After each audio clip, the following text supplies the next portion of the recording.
Ito. Si Kamaneng, uminom ng kape, ninervyos, nakalabit ang barel, patay.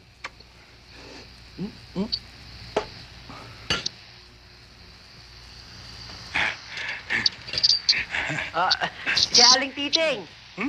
Kahapon, kumain ng pansit. Patay? Humaba ang buhay. Ah. Kanina lang namatay.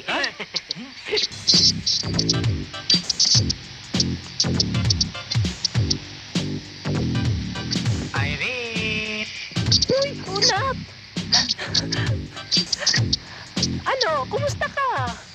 Okay lang. Teka, bakit? Bakit may bula ka sa ilong?